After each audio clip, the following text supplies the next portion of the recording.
Hang on for a minute. Phyllis wants to talk a little about here, then we'll get our tickets and we can wander off after setting a time to be back on the boat, the bus. So I think just now the Ken did explain. I just heard something. So and almost everything.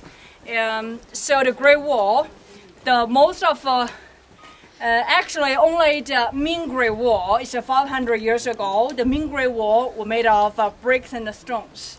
And the rest of the other walls are made of by dirt or clay or different other materials, or the branches of the trees. So when you see the wall, so not only the Ming Great Wall made of bricks, not all of the wall. Okay. So and maybe in some other cities, we still can see the wall remains there, but you can see just the dirt, but no bricks there. And also the wall, which is keep from minority people. These are minority people come from the north of northern area. So that's the north direction.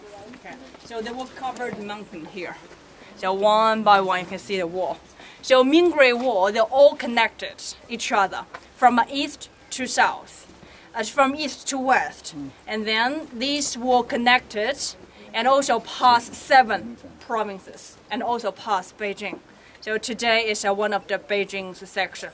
We have the other 3 or 4 sections further down or to the west direction also. Yeah. Okay, that's all for. Do you have any questions for the wall? What's the elevation up here? It's about 2,700 feet. 2,700 feet. You can see what Phyllis was talking about earlier with these block towers every once in a while that are scattered along. And then you can see from these how you can often see other ones, but by using, as you heard, either the smoke signals or fire signals or semaphore, which are flags that they wave to, they could communicate very, very rapidly from one of these to the next one that we've got a problem at such and such sector 7 or whatever it was. So that troops and horses, as you heard, can be moved quite quickly.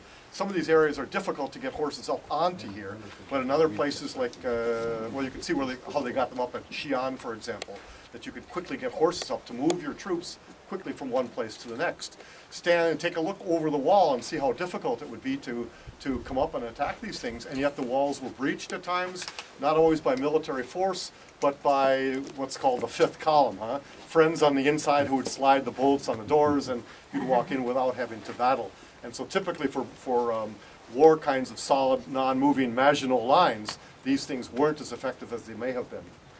One other little quick misconception, they often tell you that this is one of the only monuments in the world that could be seen from the moon. Not true. It's a 2-fingered exercise. It may be long, but it's not very wide, and so you couldn't possibly see this. About the only man-made things that may be seen from the moon would be the Pentagon and the pyramids of Egypt, because you need width and depth to these things to be able to be visible. China's and the landfill on Staten Island. And the Staten Island landfill. Well, that you could smell from the moon. We've got Phyllis here for more good questions. The one with the fancy structure on top, did I miss your description of that? That one still is the kind of a beacon tower.